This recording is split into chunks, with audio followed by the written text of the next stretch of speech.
வணக்கம். நாம இன்னைக்கு பார்க்க போகிறது ஒரு ரிச் அண்ட் கிராண்ட் ஃபீலில் வந்த ஒரு பாடல். யூரோப்பியன் ஆர்கெஸ்ட்ரேஷனில் வந்து ஒரு அழகான தமிழ் மெட்டு. இது எந்த பாட்டுங்கிறதுக்கு ஒரு க்ளூ தரேன். எம்ஜிஆர் அண்ட் சரோஜாதேவி தமிழ் சினிமாவில் ஒரு எவர் கிரீன் அழகான ஜோடி. இவங்க ராயல் லுக்கில் வந்த ஒரு பாடல் தான் இது. கண்டுபிடிச்சிட்டிங்களா? ஆமாங்க, அன்பேவா படத்தில் வந்து இந்த பாட்டை பற்றி தான் பேசுகிறேன். கிராண்ட் லுக், பிரம்மாண்டம் அப்படின்னா நமக்கெல்லாம் என்ன ஞாபகம் வரும்? பெரிய செட்டு அல்லது ஒரு 100-200 துணை நடிகர்கள் உடம்பெல்லாம் பெயிண்ட் அடிச்சுட்டு ஆடுற மாதிரி இந்த மாதிரிலாம் நம்ம யோசிச்சு பார்க்கலாம். ஆனால் இந்த பாட்டு பார்த்தீங்கன்னா ரொம்ப சிம்பிளான பிக்சரைசேஷன் தான். இந்த பாடலுக்கு அந்த கிராண்ட் ஃபீலை கொடுக்கறதே இந்த பாடலுடைய ஆர்கெஸ்ட்ரேஷன், மெல்லிசை மன்னரோட மியூசிக் தான். இந்த பாட்டுக்கு ரொமான்ஸை கூட்டியது வாலி அவர்களுடைய வரிகள் and of course the ever green பேர் எம்ஜிஆர் அண்ட் சரோஜாதேவி இவங்களுடைய அழகான நடிப்பு. இந்த பாட்டில் இதெல்லாம் எப்படி அழகாக அமைஞ்சு இந்த பாடலை இந்த மாதிரி ஒரு ராயல் எக்ஸ்பீரியன்ஸாக நமக்கு கொடுத்தது அப்படிங்கிறத பற்றி இந்த பதிவில் பார்க்கலாம். வெல்கம் டு ஒரு நாள் போதுமா. இசையுடன் கலந்து இன்ப நினைவு அலைகளில் நின்ற தமிழ் நாஸ்டால்ஜியா சேனலுக்கு சப்ஸ்கிரைப் பண்ணுங்க, பெல் பட்டனை அழுத்துங்க. 1966ஆம் வருடம் வந்த படம் அன்பேவா. முதலும் கடைசியுமா மக்கள் திலகம் எம்ஜிஆர் அவர்கள் ஏவிஎம் ப்ரொடக்ஷன்ஸோட கூட்டு சேர்ந்த படம். இது கலரில் வந்த திரைப்படம். 1966லலாம் ரேராக தான் கலர் படம் வரும். இந்த படம் ரிச்சான ஒரு ஈஸ்ட்மன் கலரில் எடுத்திருந்தாங்க. இந்த படத்தில் எம்ஜிஆருக்கு ஒரு வித்தியாசமான ரோல். யூஸ்வலாக அவர் பண்ணுற ஆக்ஷன் ஹீரோ, புரட்சி இளைஞன் அந்த மாதிரி ரோலாக இல்லாமல் ஒரு சாஃப்ட் அண்ட் ஸ்வீட் ரொமான்டிக் ஹீரோவாக இந்த படத்தில் பண்ணியிருந்தார். இந்த படத்தில் அவருடைய கேரக்டர் பேர் ஜேபி. ஒரு பெரிய பணக்காரன், வேலைன்னு பல நாடுகளுக்கு சுற்றி அலைஞ்சு டயர்டாகி ஒரு ரெஸ்ட் வேணும் அப்படிங்கிறதுக்காக தன்னுடைய பங்களா சிம்லாவில் இருக்கும், அதில் இருந்து தங்கி ரெஸ்ட் எடுக்கிறதுக்கு வரார். அங்கே வந்தால் அவர் இல்லாத நேரத்தில் வீட்டு வாட்ச்மேன் அந்த பங்களாவை வேறு யாருக்கும் வாடகைக்கு விட்டுருப்பாங்க. வாடகைக்கு இருக்கிறவங்க ஒரு வயதான கப்பல், அவங்களுக்கு ஒரு மகள் கீதா தான் நம்ம சரோஜாதேவி அவங்க இருப்பாங்க. இவங்களை பார்த்தோன்னே அவருக்கு ஐடியா வரும், இவங்களோட நம்ம ஃபன் பண்ணலாம் அப்படின்ட்டு தான் யாருன்னு வெளிக்காட்டிக்காமல் தானும் ஒரு கெஸ்ட் மாதிரி அந்த வீட்டில் தங்குவார். ஜேபிக்கும் கீதாவுக்கும் எப்போ பாரு மோதல், விளையாட்டாக தான் மோதிட்டு இருப்பாங்க. ஆனால் அந்த மோதலே ஒரு கட்டத்தில் காதலாக மாறும். அந்த டைமில் வர பாட்டு தான் இந்த ராஜாவின் பார்வை ராணியின் பக்கம் பாடல். இந்த பாடல் ஆரம்பத்தில் பார்த்தீங்கன்னா ஜேபியை தூங்க வைக்க கீதா பாடுற மாதிரி இந்த பாட்டு ஸ்டார்ட் ஆகுது. சுசீலாம்மா ஏஞ்சலிக் வாய்ஸில் ஒரு ஹம்மிங்கோட இந்த பாட்டை ஆரம்பிப்பாங்க.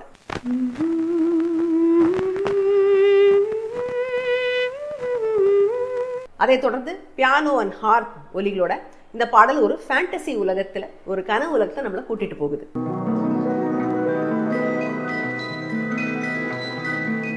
அந்த காலத்தில் பேக் ப்ரொஜெக்ஷன் அப்படின்னு ஒரு டெக்னிக் யூஸ் பண்ணுவாங்க ஃபிலிமிங்கில். இப்போல்லாம் வந்து இந்த க்ரீன் மேட் ஸ்டூடியோன்னு கேள்விப்பட்டிருப்பீங்க. அதாவது பின்பக்கம் வந்து ஃபுல்லாக க்ரீன் கலரில் பேக்ரவுண்டு, அதுக்கு பின்னாடி நடிகர்கள் காஸ்டியூம் போட்டுட்டு ஆடுவாங்க, பாடுவாங்க, குதிப்பாங்க, ஸ்டண்ட் பண்ணுறாங்க, என்னெல்லாமும் பண்ணுறாங்க.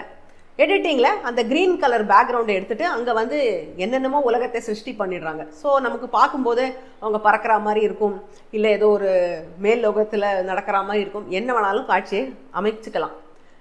சினிமாவில் மாத்திரம் இல்லை, இந்த யூடியூப் வீடியோஸ்லாம் கூட இதை பண்ணுறாங்க எல்லாருமே. இது ரொம்ப ஒரு காமன் பிளேஸ் விஷயமா போச்சு. ஆனால் அந்த காலத்தில் இந்த க்ரீன் மேட்லாம் கிடையாது. ஏன்னா அப்போல்லாம் வந்து எடிட்டிங்கில் வந்து கம்ப்யூட்டர் கிராஃபிக்ஸ் அதெல்லாம் ஒன்றும் கிடையாது. ஸோ அப்போது இந்த மாதிரி விஷயங்களை காட்டுறதுக்கு உபயோகப்படுத்தின டெக்னிக் தான் பேக் ப்ரொஜெக்ஷன். அதாவது பின் பக்கத்தில், பின்புறத்தில் பேக்ரவுண்ட்னு சொல்கிறோம் இல்லையா, அதில் என்ன காட்சி வேணுமோ அதை தனியாக ஷூட் பண்ணிட்டு வந்து ஒரு ப்ரொஜெக்டரில் அதை பின்னாடி அதை ஓட விட்டுருவாங்க. ஃப்ரண்ட்டில் இவங்க ஹீரோவோ ஹீரோயினோ உட்காந்துட்டு நடிப்பாங்க. க்ளோஸ்அப் காட்சி தான் வைப்பாங்க. ஸோ இவங்க முகம் பின்னாடி அந்த பேக்ரவுண்ட், ஃபோர் கிரவுண்டில் இங்கே ஃபேஸு, பேக்ரவுண்டில் அந்த காட்சி. இதுதான் வந்து அந்த காலத்தில் யூஸ் பண்ணப்பட்ட டெக்னிக். முக்கியமாக கார் ஓட்டுற சீன்லாம் இப்படி தான் எடுத்திருப்பாங்க. அந்த காலத்து படத்தெல்லாம் நீங்கள் பாருங்கள், ஹீரோவோ ஹீரோயினோ காரில் உட்காந்துட்டு அந்த ஸ்டீரிங் வீலை போட்டு ஆட்டுன்னு ஆட்டிகிட்டு இருப்பாங்க, நடிக்கிறாங்களாம். அவ்வளோலாம் ஆட்டினா வண்டி தாறுமாறாக ஓடும். ஆனால் இவங்க வந்து ஸ்டேஷ்னரி காரில் தானே இருக்காங்க. கார் வெறும் நின்றுட்டு இருக்கோம், பின்னாடி வந்து ரோடு அப்படியே சைன்னு போகிற மாதிரி காட்சி இருக்கும். ஸோ க்ளோஸ்அப்பில் பார்க்கும்போது இவங்க காரில் உட்காந்துட்டு அப்படியே பின்னாடி காட்சிகள் மூவ் ஆகிற மாதிரி நமக்கு ஒரு ஃபீலிங் கொடுக்கும். இதே டெக்னிக் யூஸ் பண்ணி தான் இந்த பாட்லேயும் ஹீரோவும் ஹீரோயினையும் ஒரு சேரியட், குதிரை பூட்டிய ஒரு சேரியட்டில் போகிற மாதிரி ஒரு ஃபீலிங்கை நமக்கு கொடுத்துருந்தாங்க. பாடலோடைய ஆரம்பத்தில் பார்த்தீங்கன்னா ஒரு குதிரை தலையாட்டுற ஒரு சீன் வரும், அப்புறம் ஒரு சக்கரம் சொல்கிற மாதிரி ஒரு சீன் வரும்.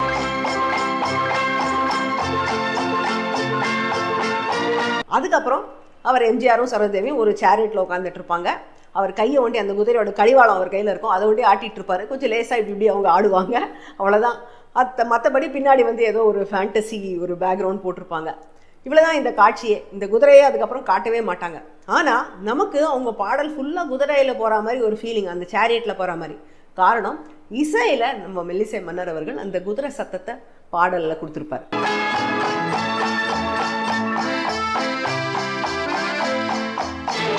அந்த காலத்துல இந்த படத்துக்கு காஸ்டியூம்ஸ்க்காக பெரிய செலவு பண்ணி எடுத்தாங்களாம். இந்தியா சில்க் ஹவுஸ் தான் இந்த படத்துக்கு காஸ்டியூமர்ஸ். அவங்க கிட்டேருந்து ஃபேப்ரிக்லாம் வாங்கி கிராண்ட் காஸ்டியூம்ஸ்லாம் இந்த படத்துக்காக டிசைன் பண்ணி எடுத்திருக்காங்க. அதில் இந்த பாட்டில் பார்த்தீங்கன்னா எம்ஜிஆர் அவர்கள் நல்ல அழகாக ரிச்சாக ஒரு ராஜா லுக்கில் இருப்பார். யூஸ்வலாக அவருடைய படங்களில் நம்ம பார்த்துருக்கோம், மதுரை வீரன், மன்னாதி மன்னன், அந்த மாதிரி ராஜா இல்லை. இதில் வந்து இங்கிலீஷ்கார ராஜா. ஸோ வெல்வெட்டில் அவர் வெஸ்ட்லாம் போட்டு ரொம்ப அழகாக அவர் ட்ரெஸ் பண்ணியிருப்பார். அதே போல் சரோஜி தேவி அவர்களும் பார்த்தீங்கன்னா ஒரு ஹால்டர் நெக்கு, ஒரு கவுனு, யூஸ்வலாக நம்ம ஊர் ராணிகள் மாதிரி இல்லாமல் கிரீடம் இருக்கும், ஆனால் ட்ரெஸ்ஸு வந்து இந்த மாதிரி ஒரு இங்கிலீஷ்கார ராஜா ராணி மாதிரி இருப்பாங்க. இதை அவங்க காஸ்டியூமில் இந்த மாதிரி இங்கிலீஷ் ராஜா அப்படின்னு காமிச்சாங்கன்னா, இந்த இசையில் மெல்லிசை மன்னர் அவர்கள் நமக்கு எப்படி கொடுத்துருக்காருன்னு கவனிங்க. அவர் வந்து ஒரு சர்ச் பெல் சவுண்ட் இந்த பாடலில் வரும். அது மாத்திரம் இல்லாமல் இங்கிலீஷ் குவாயர் மாதிரி அந்த கோரஸ் கேர்ள்ஸ் அவங்களுடைய ஒலியும் இந்த பாட்டில் கேட்கும்.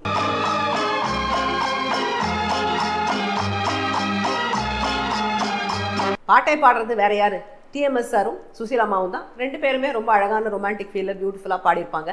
இந்த பாடலில் ரொமான்ஸ் விகிதியாக இருக்கிறதுக்கு ரொம்ப முக்கிய காரணம் வாலி அவர்களுடைய வரிகள். ரொம்ப சிம்பிளான வரிகள் தான். ராஜாவின் பார்வை ராணியின் பக்கம், கண் தேடுதே சொர்க்கம், கை மூடுதே வெட்கம், பொன்மாலை மயக்கம். அதாவது ராஜாவும் ராணியும் காதலில் இருக்காங்க. அவங்கள வந்து காதல் இழுக்குது, ஒன்னா சேருங்கன்னு. நாணம் அதை தடுக்குது. மாலை நேரத்தில் மயக்கம் கொடுக்குது, விரகத்தில் முழுகடிக்குது. இவ்வளவுதான் வரிகள். இந்த மாதிரி வரிகள் நிறைய பாடல் இருக்கு. ஆனா இந்த சிம்பிள் வரிகளை இந்த மெட்டில கேட்கும்போது நமக்கு கிறக்கத்தை தான் ஏற்படுத்தும். பாட்டுல ஃபர்ஸ்ட் சரணத்துல தான் ராஜா பாட ஆரம்பிக்கிறார். இந்த காட்சியெல்லாம் பாத்தீங்கன்னா டைட் க்ளோஸ்அப் தான். எம்ஜிஆர் அவர்களுக்கு ஒரு டைட் க்ளோஸ்அப். அவர் வந்து அவங்க அழகை ரசிக்கிற மாதிரி அவருடைய முகபாவம், அண்ட் அப்படியே வெக்கத்துல நாணி குனிற மாதிரி இவங்களுடைய முகபாவம். இது ரெண்டுமே வந்து ரொமான்ஸை அள்ளி தெளிச்சிருப்பாங்க.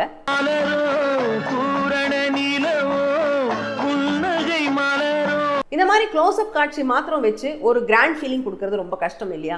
ஏன்னா நமக்கு அழுத்துறோம், ஒண்ணுமே இல்லையே இதில் பார்க்கறதுக்கு, அவங்க முகம் மாத்திரம் தான் இருக்கு. ஆனா அந்த மாதிரி அலுப்பு வராமல் இது ஒரு கிராண்ட் சாங் அப்படிங்கிற ஃபீலிங்கை நமக்கு சஸ்டெயின் பண்ணுறதே இதில் இருக்கிற அந்த இசை தான். இந்த இடத்துல பல லேயர்ஸில் அவர் ஆர்கெஸ்ட்ரேஷன் பண்ணியிருப்பாரு.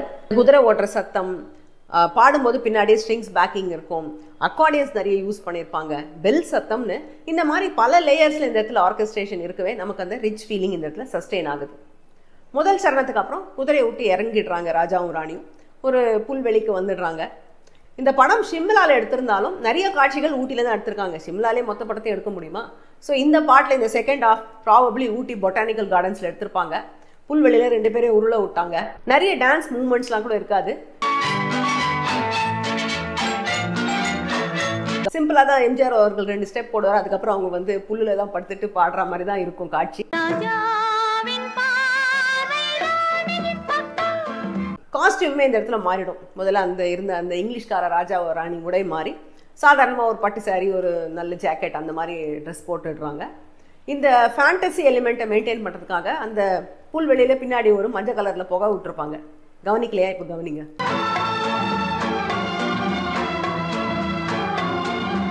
இப்போ தரையில் இறங்கிட்டாங்க இல்லையா? அதனால இனிமேல் குதிரை சத்தம் இருக்காது. ஃபர்ஸ்ட் ஹாஃப் வரைக்கும் பாட்டில் ஃபுல்லாக உங்களுக்கு குதிரை சத்தம் கேட்டுகிட்டே இருக்கும். தரையிறதுக்கு அப்புறம் குதிரை சத்தம் இருக்காது. அதுக்கு பதிலாக தப்லா பீட்ஸ் வந்துடும். இரண்டாவது சரணம் ஹீரோயின் பாடுறாங்க.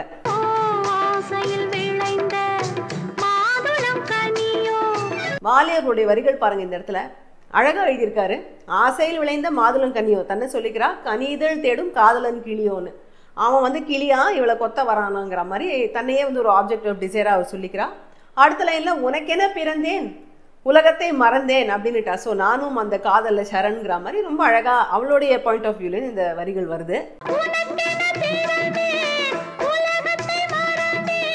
இந்த இடத்துல தப்லா பீட்ஸ் தான். பட் இது முடிஞ்சு, இந்த சரணம் முடிஞ்சு திரும்பி பல்லவி வருது இல்லையா? அங்க பாத்தீங்கன்னா டக்குன்னு பாங்கோஸ்க்கு மாதிரி தத் தும் தும்னு ஒரு பீட் கொடுத்து அழகா கொடுத்துருப்பாரு. ஸோ இந்த செகண்ட் ஹாஃப் ஆஃப் த சாங்கும் பார்த்தீங்கன்னா பெரிய கிராண்ட் ஃபீலிங் கொடுக்கறதுக்கு ஒன்றுமே இல்லை. வெறும் பார்க்கில் தான் 2 பேரும் டான்ஸ் ஆடிட்டு இருக்காங்க. காஸ்டியூம் நல்லா போட்டிருக்காங்க. அதை தவிர சும்மா பின்னாடி ஒரு புகை தான். ஆனால் அந்த ரிச் ஃபீலிங், அந்த கிராண்ட் ஃபீலிங் நமக்கு through out the song sustain பண்ணுறது இந்த பாடலுடைய ஆர்கெஸ்ட்ரேஷன் மாத்திரம்தான். இந்த படம் வர காலகட்டத்தில் 1966 யார்கிட்ட டிவி இருந்தது, இல்லை இந்த மாதிரி காட்சியெல்லாம் ஆன் டிமாண்ட்லாம் பார்க்க முடியுமா? சினிமா தேட்டரில் போய் பார்த்தவங்களுக்கு தான் இந்த காட்சி தெரியுமே விட, மற்றபடி இந்த பாடலோடைய அந்த கிராண்ட் ஃபீலிங் எல்லாரும் மனசுலையும் இருந்ததுக்கு காரணம் ரேடியோவில் தான் கேட்டிருப்பாங்க. அதில் இந்த இசை தான் இந்த பாடல் ரொம்ப ஒரு சூப்பர் ராயல் பாடல் அப்படிங்கிற ஒரு ஃபீலிங்கே கொடுத்தது. அதுக்கு காரணம் அவர் யூஸ் பண்ண இன்ஸ்ட்ருமெண்ட்ஸ் ஆகட்டும், இல்லை இந்த தாளங்களாகட்டும், அத்தனை ஒரு ரிச்சான ஒரு ஃபீலிங்கே கொடுத்தது. அக்கார்டியன்ஸ் நிறைய இடத்துல இந்த பாடலில் யூஸ் பண்ணியிருப்பாரு. த்ராம்போன்ஸ் கூட வரும். இந்த ஒரு பெரிய விண்ட் பைப் இன்ஸ்ட்ருமெண்ட், அது பான்னு ஒரு சவுண்ட், அது கூட இந்த இடத்துல யூஸ் பண்ணியிருக்காரு பாருங்க. ஸ்ட்ரிங்ஸ் பாடல் ஃபுல்லாகவே பேக்கில் இருக்கு. பியானோ யூஸ் பண்ணியிருக்காரு.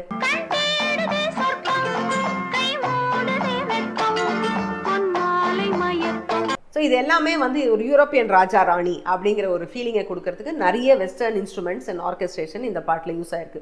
அண்ட் டிஸ்டிங்டாக ஃபர்ஸ்ட் ஹாஃபில் அந்த குதிரை சத்தம், பெல் சவுண்டு இதெல்லாம் யூஸ் பண்ணது. செகண்ட் ஹாஃபில் அதெல்லாம் போய் தப்லா பீட் வந்திருக்கு. ஸோ அது நமக்கு அந்த பரிச்சயமான ஒரு ஃபீலிங்கையும் இந்த டியூனில் கொடுக்கறதுக்கு அந்த தப்லா பீட் வருது ஒரு காரணமாக இருக்குது. ஸோ இந்த ரெண்டு பார்ட்டையும் இணைக்கிறது இந்த அக்கார்டியன் அண்ட் இந்த கோரஸ். இது 2 பாகத்துலேயும் ஒரு ஃபர்ஸ்ட் பார்ட்லேயும் வருது, செகண்ட் பார்ட்லேயும் வருது. ஸோ அது ஒரு பாலமாக இருக்குது.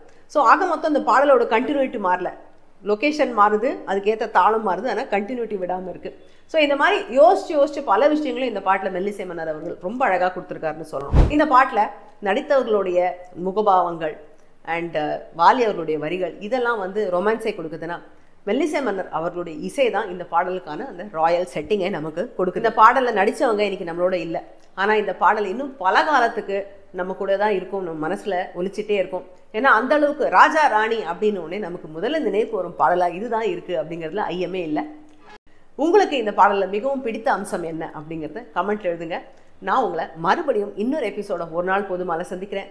ஏன்னா இசையை பற்றி பேச ஒரு நாள் போதுமா? Until then, stay safe, take care. This is Priya signing off. Bye-bye.